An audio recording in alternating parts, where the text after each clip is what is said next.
হরে কৃষ্ণ। আজকের মূল আলোচ্য বিষয় হচ্ছে সেবা। আমরা সেবা কি করে নেব? অনেকে বলেন উত্তর দিকে খেলে এটা হয়, পূর্ব দিকে খেলে এটা হয়, দক্ষিণ দিকে খেলে এটা হয়, পশ্চিম দিকে মুখ করে খেলে এটা হয়। এগুলো সমস্ত কিছু ভাওতা। বলছি আমি সঠিক তথ্যটা আপনাদেরকে দিচ্ছি। সঠিক তথ্যটা আপনাদের সামনে কেউ তুলেই ধরে না। আসল যেটা, রিয়েল যেটা, সেই কথাগুলি আমি বলবো আপনাদের সামনে। তাই দয়া করে কথাগুলি শুনবেন, মনোযোগ সহকারে শুনুন, ধৈর্য সহকারে কথাগুলি শুনুন, আপনার উপকারে লাগবেই। তাই কথাগুলি শুরু করবার পূর্বেই আপনাদের সকলের চরণে কোটি কোটি দণ্ডবত এবং সমবয়সী যারা আছেন তাদেরকে রাধে রাধে নমস্কার। বলছি কথাগুলি যে আপনি খাবেন কোন দিকে মুখ করে, পূর্ব, উত্তর, পশ্চিম না দক্ষিণ? এমনই পরিস্থিতি হলো যে আপনাকে দক্ষিণ দিকে মুখ করেই খেতে হবে। জায়গা নেই, কি করবেন আপনি? তাহলে আপনি এটা অপরাধ করছেন? আমি বলি কখনোই অপরাধ নয়। আপনি যে কোনো দিকে বসে খেতে পারেন। কিন্তু অ্যাকচুয়াল আপনি যখন বাড়িতে খাবেন, সেই জায়গাটা আপনাকে নির্ধারিত করে দিতে হবে। নিজেকে নির্ধারণ করতে হবে যে আমি যাতে পূর্ব দিকে মুখ করে বসে খেতে পারি। কেন বলি? কারণ পূর্ব দিকে মুখ করে আমরা ভগবানের আরাধনা করি। ভগবানকে আমরা ভোগ নিবেদন করি, প্রসাদ নিবেদন করি। সেটা প্রসাদ রূপে আমরা পরে পাই।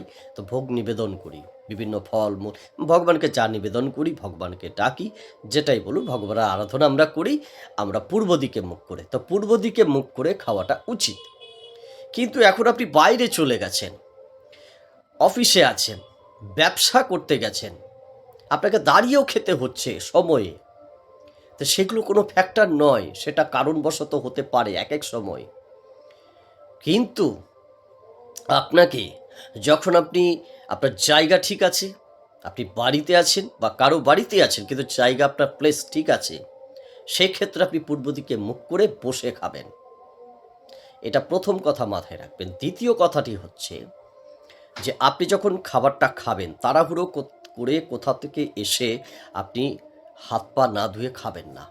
এটা তো স্বাভাবিক কথা, এটা ন্যাচুরাল ব্যাপার। এটা সকলেই জানেন, তবুও বলে দিলাম। কেন?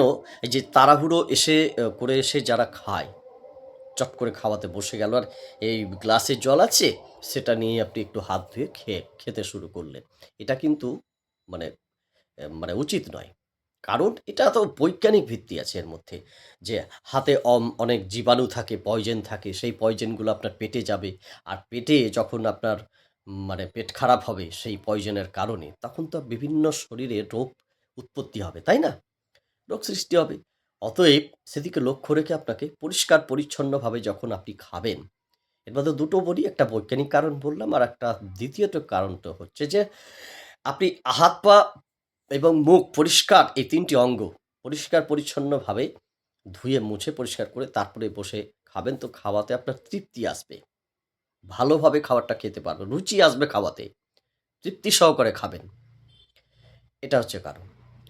এবারে যেটা বলি যে আপনাকে এখনো পর্যন্ত আমি মাটিতে বসে খাই। আমি আমার ব্যক্তিগত কথা বলছি।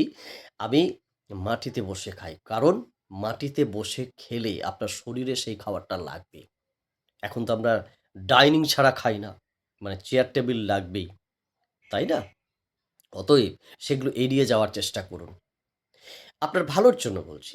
এখন আপনি কোথায় খাবেন সেটা আপনার ব্যক্তিগত ব্যাপার। আপনাকে আমি জোরও করছি না। আপনার আমি দোষও ধরছি না বা আপনাকে অপরাধী আমি বলছি না। আপনাকে জাস্ট যেটা রিয়াল সেটাই আমি তুলে ধরার চেষ্টা করছি আপনার সামনে। অতএব চেয়ার টেবিলে না খেয়ে আপনি মাটিতে বসে খান। কিন্তু এর সঙ্গে আরেকটা কথা আমি যুক্ত করি যে মাটিতে বসে আপনি খাবেন ঠিক, কিন্তু আসনে বসে মানে খেতেই হবে? না। আসনে বসে খাওয়াটা এটা অন্য ব্যাপার। আপনি কারো বাড়ি গেছেন, সেখানে আপনাকে আসনে বসিয়েই খাওয়াবে, নিচে বসেই খাবেন তো আসনে বসিয়েই খাওয়াবে। আপনাকে কিছু একটা পেতে তারপরে বসিয়ে আপনাকে সেবা দিবে বা খাবার দিবে। সেটা তার ধর্ম, সেটা তার উচিত।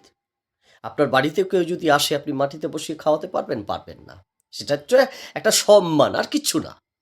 আসনটা একটা সম্মান। মাটি তো আমাদের আশ্রয়। আপনার যখন আসন নেই, আপনি একবার ভাবুন তো কথাটি, যে আপনার ধরুন যে না আসনে বসে খেতে হবে, নাহলে কিন্তু হবে না। নাইলে আপনার নরকে বাস হবে। এগুলো কুসংস্কার কথা। এগুলো ভণ্ডামি ছাড়া আর কিছুই নয়। আপনার যদি আসন না থাকে, আপনি এতটাই গরিব, আপনার আসন নেই, কেনার পয়সা নেই, তা আপনি কিসে বসে খাবেন? মাটিতে বসেই না আপনাকে খেতে হবে। অনেকেই তো আছে মাটিতে বসে খায়। তারা কি নরকে চলে যাবে? এগুলো ভুল কথা। মাটি যদি আপনার জায়গাটা পরিষ্কার করবে না, আপনি গরিব থাকুন, ধনী থাকুন, বড় ফ্যাক্টর হচ্ছে আপনার জায়গাটা প্লেসটা আপনাকে পরিষ্কার করে নিতে হবে। পরিষ্কার যদি আমি অনেক জায়গাতে প্রোগ্রাম করতে গিয়ে আপনি কল্পনা করতে পারবেন না যে আমি মাটিতে বসে খেয়েছি। মাটি এত সুন্দর পরিষ্কারভাবে লেপামোছা করা আছে। সত্যি বলছি।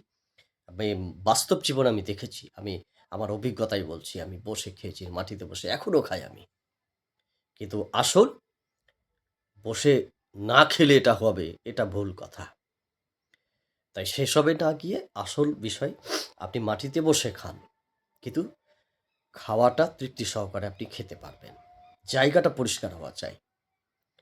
হ্যাঁ, আসল পেলে আপনি আসন দিয়ে খান, না হলে খাবেন না। এই হচ্ছে ব্যাপার। তো চেয়ার টেবিলে না খেয়ে নিচে বসে খাবেন। তো এইগুলো গেল। এবারে বলি যে আপনি খাবার যখন খাবেন, তখন একটা কাজ করবেন।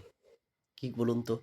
ঈশ্বরকে নিবেদন করে নয়। অনেকে বলে না ঈশ্বরকে নিবেদন করে খাবেন, ভগবানকে নিবেদন করে খাবেন।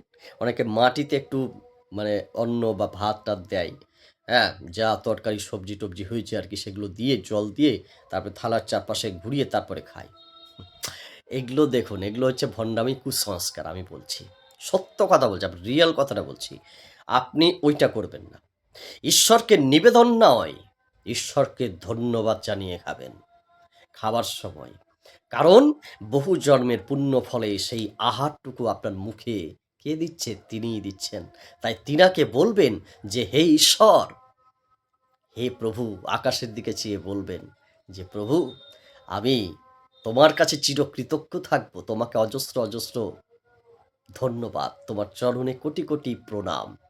তুমি আমার জন্য এইটুকু ব্যবস্থা করে রেখেছো। তাই আজ আমি এই মুহূর্তে খেতে পাচ্ছি। তাই তোমাকে ধন্যবাদ জানাচ্ছি আমি। এটাই কিন্তু আসল তথ্য। মানুষ বলে নিবেদন, কিসের নিবেদন? আমরা ঈশ্বরকে নিবেদন করলে ঈশ্বর খেয়ে নেবে? নয়, ঈশ্বরকে ধন্যবাদ জানান।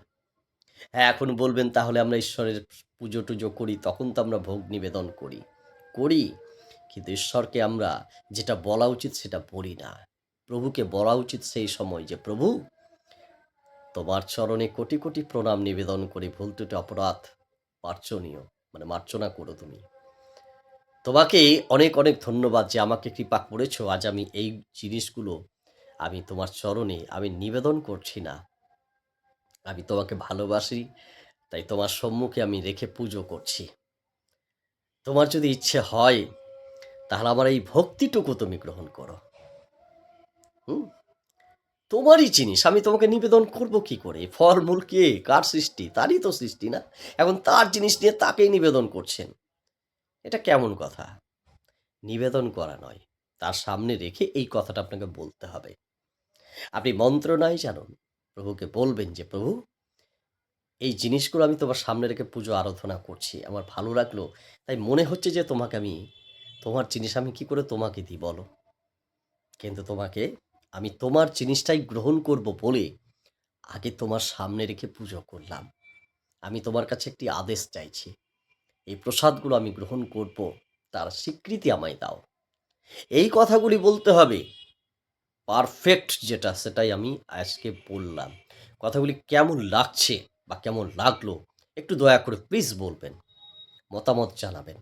যদি ভালো লেগে থাকে এই ভিডিওটিকে প্রচুর পরিমাণে শেয়ার করবেন, লাইক, কমেন্ট অবশ্যই করবেন। তো এই ছিল খাবার যে মূল তথ্যগুলো। আমি কয়েকটি বিষয় বললাম। এই এই বিষয়গুলি মেনে আপনি সেবা গ্রহণ করবেন। তাহলে জীবনে দেখবেন আপনার ভালো লাগবে, আপনার শরীর স্বাস্থ্য ভালো থাকবে। শরীর স্বাস্থ্য ভালো থাকলে এনার্জি জাগবে। এনার্জি আপনার ঠিক থাকলে আপনি কাজ করবেন বেশি করে। আপনার রোজগার হবে, সুখ সমৃদ্ধি বেড়ে উঠবে। এটাই তো প্রকৃত। এখন অনেকে বলে যে পূর্ব দিকে মুখ করে না খেলে পশ্চিম দিকে মুখ করলে আপনার সুখ সমৃদ্ধি হারিয়ে যায়, এই করে এই হয়ে যায়, ওই সেই হয়ে যায়। এগুলো সমস্ত কিছু কুসংস্কার ও মিথ্যে কথা। আসল যেটা কথা আমি সেটাই বললাম। তো যাকগে আজ এই পর্যন্তই। ভালো থাকুন, সুস্থ থাকুন। রাধে, রাধে।